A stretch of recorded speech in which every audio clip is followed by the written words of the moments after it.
So you want to sell your bike and get as much as possible for it? But how?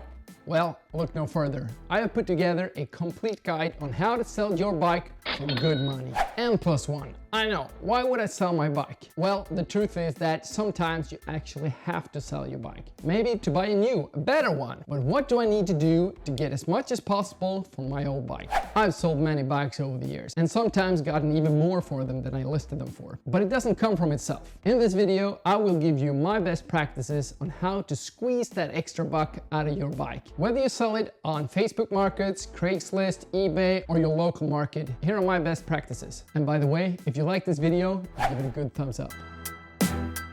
Number 1. Timing. When you sell your bike is relevant to what you can get. Sometimes you have to sell it as soon as possible, but if not, you might want to consider when to sell your bike. In the fall or in the winter, there are probably not that many out to look for a new used bike, at least not if you live further north. But in the spring, a lot of people looking out at the sun and want to go out and explore the world, and that's when they want to buy a bike. If your bike is a commuter type, maybe the high season is in the end of the summer, when people are getting back from their vacations and they want to start a new good habit and ride to work. That's when you're going to catch them. So think through when the best time is for you to sell your bike. More often than you might think, I've seen ads with bike for sale, with a flat tire, with the brakes out of order, with gears that needs to be adjusted, etc, etc. My advice is to fix the bike as much as possible before you sell it. The buyer probably want to take your bike out for a test ride, and a flat tire or brakes that are out of order, that makes that impossible. And if you even find someone who wants to buy it, rest assured, they will bargain. So make sure that the bike is in rideable condition, or even better, mint condition. The better it is, the more you will be able to charge. That goes without saying. The ad is the most important tool and where you can affect the likeliness of getting your bike sold for a good price. The ad is where you pick up all the potential buyers, and the more intending buyers you attract, the more likely you are to get well paid for your bike. Now, I've seen so many ads that are just terrible, with like, bike for sale, call me, or I would like to sell my bike, combined with a terrible picture. That makes the buyer swipe past your ad in the blink of an eye. But what should be in the ad? Give the bike a story. Describe how this bike has taken you through wonderful rides or taken you to great achievements in races. I sold the bike that I rode in a national race, and I had a great race time that I wrote out in the ad. There were several people who contacted me just to give me kudos on that achievement, and I gave the buyers an idea on how fast they could be if they buy this particular bike. The story builds up an idea or vision on how great fun they will have if they buy this bike. Okay, the story is done. Let's get to the hard facts. Bikes fit different people, and no matter how much you love the bike, if the size is wrong, it's just not interesting. So make sure you state the sizes as precisely as possible. Frame size, wheel size, crank length, handlebar width, stem length, etc. And about frame sizes, there is no standard for frame sizes. Some are stated in small, medium, large, while others are measured in inches. 52, 54, 56, and even then, there are huge differences. My advice is therefore to complement the frame size with your own length. And also state if you're sitting at the maximum or if it would probably fit someone who is a few centimeters shorter or taller than you. That makes it easier for the buyer to decide. If you sell a race bike or some kind of performance bike, the components are very important. So try to give a complete spec of the components. Also state if you've replaced any components for anything that is better or newer. And if the bike is a lightweight bike, don't forget to mention the weight. This might sound crazy, but if you've used your bike, it's probably not flawless. The reason for stating a flaw is to disarm any arguments about the condition once the buyer shows up. A sentence like used but in good condition, or a little scratch on the chainstay but nothing that will affect the performance of the bike, will make any arguments less valid. After all, you've set the price with the flaws in consideration. You also raise your credibility compared to saying that everything is top notch. This one's important. Apart from really bad karma, lies about the bike are very likely to be busted, and you have shut down your credibility. If you're not a master liar, you will also appear nervous during the sale, and the buyer will notice and withdraw. This doesn't mean that you have to point out every little single flaw of the bike. Just don't say that it works if it doesn't.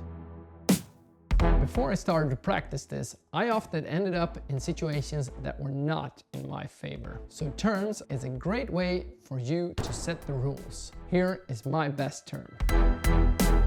You want to sell your bike as soon as possible, right? Let's say someone calls you and lets you know that they want the bike, but they won't be able to show up for several days. If you accept that, you are putting yourself in a bad situation. You can't trust the buyer to show up. You can't erase the ad that you might have paid for. And if someone else calls and tells you that they can come right away, you can't sell it because you already promised the other buyer to buy it later. So give the term first to pay gets it. The first buyer is welcome when he or she can, but if someone else shows up ahead of them and pay for it, they will get it. Unless the first buyer is willing to pay up front, then it's their problem to come and pick up the bike whenever they have the time. You might have more great terms. Let us know in the comment section below.